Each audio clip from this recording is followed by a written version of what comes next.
आपके जेब में जो 500 रुपए का नोट है वो क्या असली है? क्योंकि आरबीआई ने अपनी एनुअल रिपोर्ट में 2025-26 में बताया नकली नोट 500 रुपए के 20% से ज्यादा बढ़ गए। और ये वही नोट है जिसको खत्म करने के लिए 2016 में डीमोनेटाइजेशन किया गया था और 10 साल बाद अब फेक नोट 500 की रिकॉर्ड हाई पे। 500 रुपए के जो 1,40,000 नोट नकली पाए गए, ये पीसेस की बात कर रहा हूं मैं, ठीक है। और पिछले साल ये 1,18,000 नोट से, तो टोटल फेक ऑलमोस्ट 6% से ज्यादा बढ़ गए, मतलब लगभग 2,30,000 नोट हैं। और इन सब में सबसे ज्यादा नकली नोट कौन से? 500 का, क्योंकि वो सबसे बड़ा डिनोमिनेशन है। और एक बात साफ कर दूं, ये नोट आरबीआई ने खुद नहीं पकड़े, 97-98% बाकी बैंक्स ने मशीन्स के थ्रू पकड़े हैं और सिर्फ 2-3% के आसपास आरबीआई ने। तो जो बैंक में सबमिट किया था, जो असली नोट समझ के सबमिट किया था, वो नोट पकड़े गए। और पुलिस ने जो सीज किए गए नंबर है ना, वो तो इसमें गिनते ही नहीं है। तो मतलब जो असली आंकड़ा है वो तो आसमान फाड़ देगा।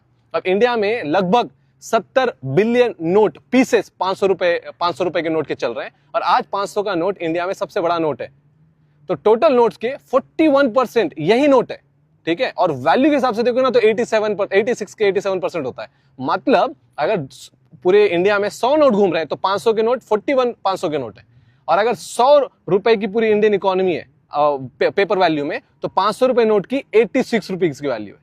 अब प्लास्टिक नोट पे स्विच करने का अनाउंसमेंट करी है आरबीआई ने, आपने सुना ही होगा। तो दुनिया में काफी कंट्रीज है जो ऑलरेडी प्लास्टिक पे है, प्लास्टिक मटेरियल पे है, और वहां पे भी नकली नोट मिलते हैं। अब इंटरेस्टिंग बात बता देता हूँ, आरबीआई को ये नोट छापने में कितने रुपए लगते हैं आपको पता है? शौक लगेगा। ये 500 रुपए का नोट छापने आरबीआई को 2 रुपए 30 पैसे लगते हैं, और 200 रुपए का नोट छापने 2 रुपए 37 पैसे लगते हैं। 100 रुपए का 1 रुपया 80 पैसे के आसपास लगता है। 50 रुपए का 1 रुपया 13 पैसे, और 20 रुपए का ऑलमोस्ट 1 रुपए, और 10 रुपए को भी 1 रुपया लगता है।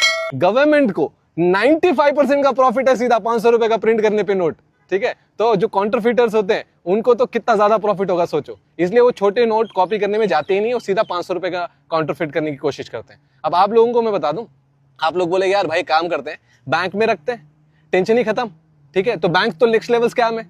आपका पैसा जमा करते हो तो फिर आपको वापस निकालने के लिए 100 क्वेश्चन पूछते हैं। पैसा आपका है, परमिशन उनकी चाहिए।